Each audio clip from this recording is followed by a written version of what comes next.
Western powers voice outrage as Belarus accused of hijacking plane. Western countries have expressed outrage at the forced diversion of a plane carrying a Belarusian activist on an internal EU flight on Sunday. EU leaders are due to discuss their response to what the Union's executive called a hijacking and the US State Department a shocking act. Belarus forced the plane, which was bound for Lithuania, to land in Minsk, claiming a bomb threat to the aircraft. It arrested the Belarusian journalist and activist Roman Protasevich. The 26-year-old was aboard the Ryanair plane, which was flying from Athens. The aircraft was due to land in Vilnius but still in Belarusian airspace when Belarusian authorities scrambled a fighter jet and diverted it to the country's capital. State media in Belarus said President Alexander Lukashenko had personally given the order for the move following the bomb alert, which turned out to be false. The plane landed in Vilnius more than 6 hours after its scheduled arrival. Since winning a disputed election last August, 66-year-old Mr. Lukashenko, who has ruled the country since 1994, has cracked down on dissenting voices. Many opposition figures have been arrested while others fled into exile. The incident drew sharp condemnation from across the European Union, with countries urging the immediate release of Mr. Protasevich and a full investigation. The president of Lithuania, Gitanas Nausėda, urged the EU to impose fresh economic sanctions on Belarus at Monday's meeting of union leaders. He told the BBC that such steps could make a larger impact on the behavior of the Belarusian regime. Dozens of Belarusian officials, including President Lukashenko, are already under EU sanctions, including travel bans and assets freezes, imposed in response to the repression on opponents. Ursula von der Leyen, head of the European Commission, said the outrageous and illegal behavior will have consequences. U.S. Secretary of State Antony Blinken condemned the shocking act and said President Joe Biden's administration was coordinating with our partners on next steps.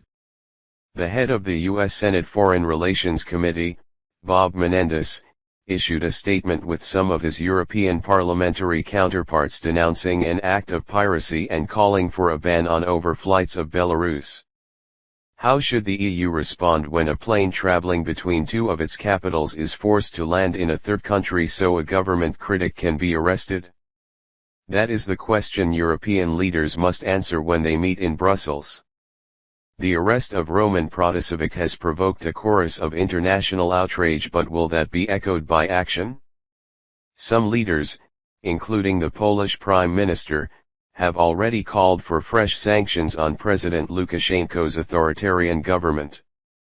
8 Foreign Affairs Committee chairmen from the UK, the US and the EU said flights over and to Belarus should be banned for what they described as an act of piracy. Some officials even suggested cars and lorries could be stopped from entering the EU from Belarus. Mr. Lukashenko has shown how far he is prepared to go to suppress opposition after disputed elections last year. The EU now has to decide what price it is prepared to make him pay. How was the flight diverted? Flight FR 4978 turned east to Minsk shortly before it reached the Lithuanian border. Greece and Lithuania put the number of passengers on board at 171. In a statement, Ryanair said the crew had been notified by Belarus air traffic control of a potential security threat on board and were instructed to divert to the nearest airport, Minsk. The flight path, visible on the Flight Radar 24 website, suggests the plane was actually nearer to Vilnius than Minsk when it turned. Ryanair said checks in Minsk found nothing untoward, but made no mention of Mr. Protasevich. The plane finally landed in Vilnius at about 21:30 local time, 18:30 GMT. Some passengers described seeing Mr. Protasevich looking nervous as the incident unfolded. He just turned to people and said he was facing the death penalty, 40-year-old Monika Simkin told AFP news agency. Another passenger told Reuters news agency that Mr. Protasevich had opened an overhead locker after they were told of the diversion, pulled out a laptop and a phone and gave them to a female companion. She was not allowed to re-embark the flight, the Lithuanian president said. Mr. Protasevich is a former editor of Nixta, a media operation with a Telegram channel. He left Belarus in 2019 and covered the events of the 2020 presidential election, after which he was charged with terrorism and inciting riots.